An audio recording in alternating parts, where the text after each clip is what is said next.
Les parents d'Émile, via leur avocat, ont donc envoyé une lettre de remerciement à Saïda. Souvenez-vous, c'est cette femme, cette randonneuse du Vernet qui a donc découvert le crâne du petit Émile. C'était il y a quasiment un an, jour pour jour. Ce courrier, il a été envoyé le 12 février dernier, soit 5 jours après les obsèques du petit garçon dans le Var. Et dans cette lettre que BFM TV a pu consulter, eh bien l'avocat des parents d'Émile indique: c'est à vous, à Saïda, donc, qu'ils doivent de pouvoir faire le deuil de leur petit garçon et d'avoir pu l'inhumer. Ils vous en sont infiniment reconnaissants et ne vous remercieront jamais assez.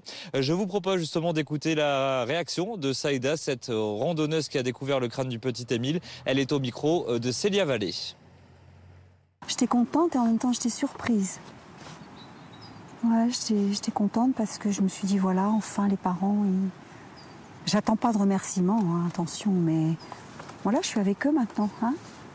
Et là, c'est concret, je veux dire, c'est pas évident quand une personne lui arrive un tel événement.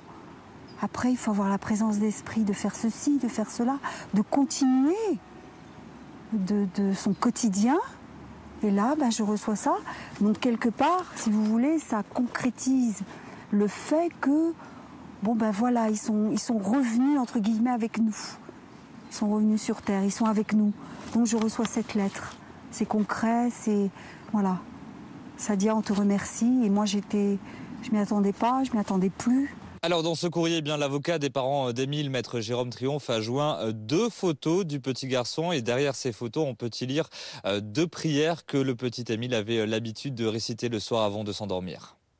Boris Karlamov en direct du village du Haut-Vernay avec Sonia Vallée pour BFM TV. Alexandra Gonzalez, bonsoir. Il y a cette lettre et puis il y a aussi une enquête qui continue. On ne sait toujours pas qui a tué le petit Émile, ce qui se passait. Alors, est-ce qu'on a d'autres éléments qui sont arrivés récemment? Oui, il y a une semaine, jour pour jour, pour la première fois depuis le mois d'octobre dernier, donc ça faisait un moment, les enquêteurs se sont déplacés au Haut-Vernay physiquement. Ils sont allés notamment dans cette église qui est au centre du hameau, qui est à une 50aine de mètres du lavoir. Alors pourquoi je vous parle du lavoir?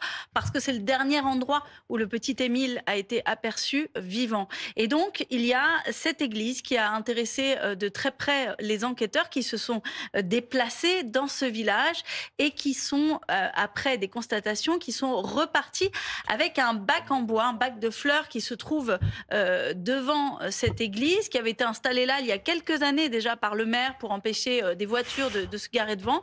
D'après nos informations, des traces suspectes ont pu être détectées par les enquêteurs qui sont venus de nuit travailler dans l'obscurité avec un produit qu'on appelle le Blue Star, qui est en fait un produit qui permet de révéler dans l'obscurité d'éventuelles traces de sang.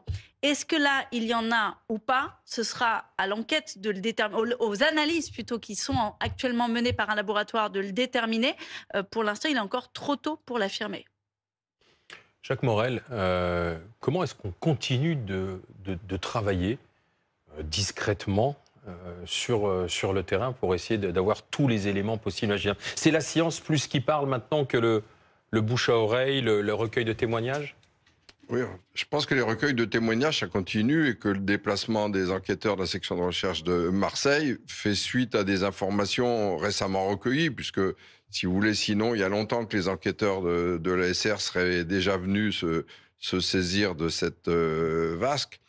Donc je pense que les obsèques, c'est ce que je disais la semaine dernière, les obsèques déclenchent aussi souvent des réactions de gens qui finalement disent « Ah ça, je l'avais vu, voilà, j'ai pas osé, mais bon, maintenant, voilà, ils en sont qu'aux obsèques. » Donc le temps joue pour les enquêteurs finalement alors? Tout à fait. Tout à fait. Et donc là, avec le Blue Star, effectivement, c'est un procédé qui permet notamment dans l'obscurité de faire des révélations bleues qui permettent de voir des traces de sang.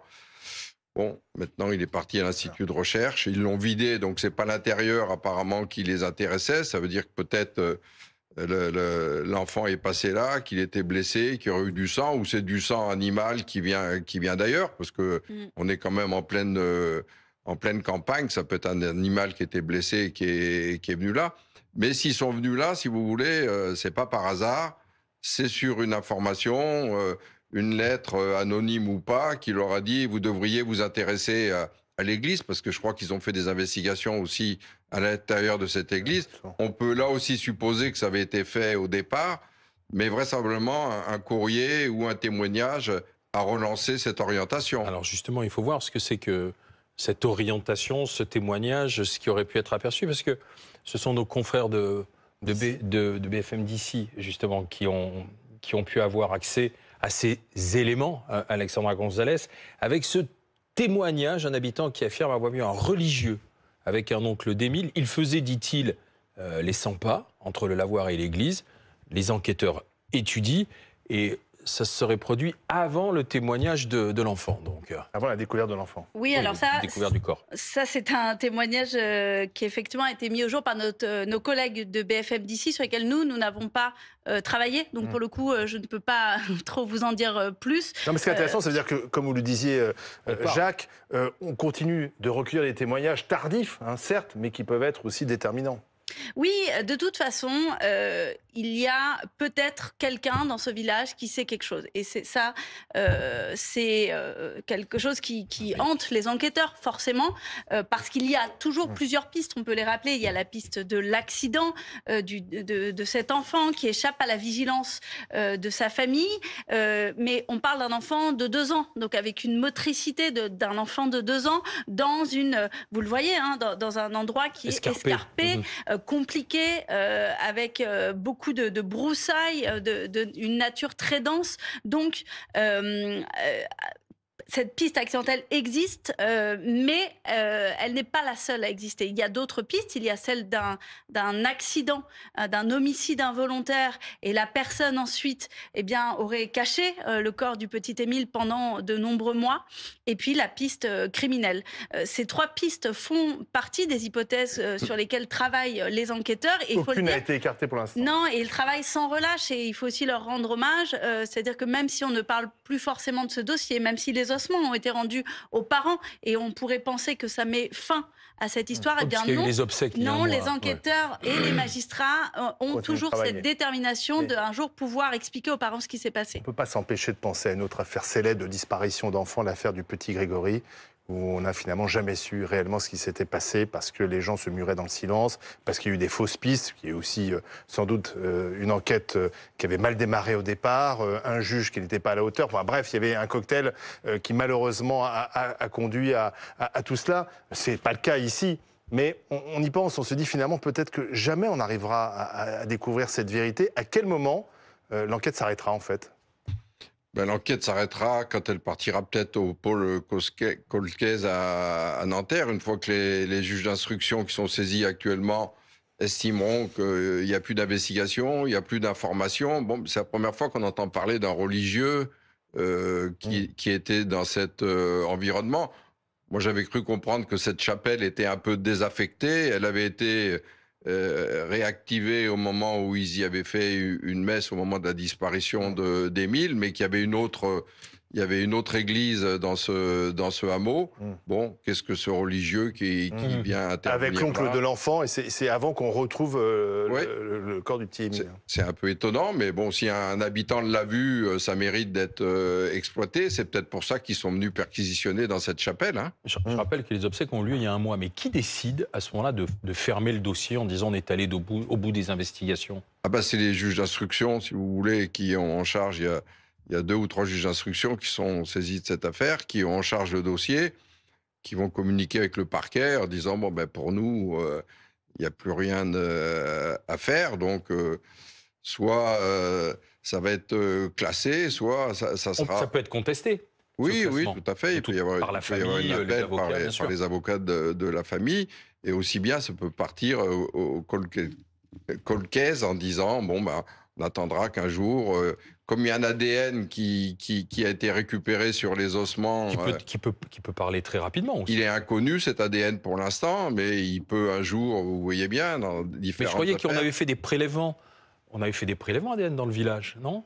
Oui, ça n'a pas matché avec ça. Et donc la comparaison a été faite avec un ADN qui est inconnu, qui aurait été retrouvé sur les ossements. Bon... Dans 5 ans, on peut avoir quelqu'un qui se fait contrôler et c'est son ADN qui est là. Il faudra lui demander des explications. Parce que c'est aussi une des pistes. Hein, oui. Quelqu'un qui passe par hasard ou qui avait repéré le petit Émile et qui l'aurait enlevé. Oui, c'est une des pistes aussi de travail. Tout à fait. Ouais, c'est compliqué, c'est vraiment le travail de l'enquête. Mais pourquoi vous disiez que le temps de travail en faveur des enquêteurs On a l'impression qu'au contraire, quand plus le temps s'éloigne, surtout dans les affaires de disparition, il faut que tous les éléments soient glanés tout de suite, le plus rapidement possible. Parce que les différentes étapes sollicitent toujours des informations nouvelles par des gens qui se font connaître. Alors, soit c'est des informations, si vous voulez, fantaisistes, et une fois qu'elles ont été un peu vérifiées, elles sont écartées. Soit c'est des informations nouvelles. Bon, pour moi, cette information de ce religieux présent avec le grand-père, faisant des allers-retours et vu par quelqu'un du village, jusqu'à présent, on n'avait jamais entendu parler de ça. Alors, il y a aussi tous ces témoignages, j'imagine, spontanés qui arrivent, des coups de fil, etc. Peut-être des choses sérieuses, mais aussi sans doute beaucoup de témoignages farfelus. Il faut faire le tri. Ah oui, parce qu'il y a beaucoup de gens. Alors, on cite toujours les médiums. L'affaire, maintenant, elle a été tellement médiatisée. Voilà, on cite toujours les médiums. Si vous voulez, il y a des gens qui passent leur temps avec leur pendule sur une carte à essayer bénévolement d'aider l'enquête. Souvent de fois, ça la complique parce que en fait, c'est souvent fantaisiste. Mais vous pouvez pas être à l'abri d'avoir une information qui arrive. Et une fois la vérification, il y a de la consistance. Et à partir de ce moment-là, elle est exploitée.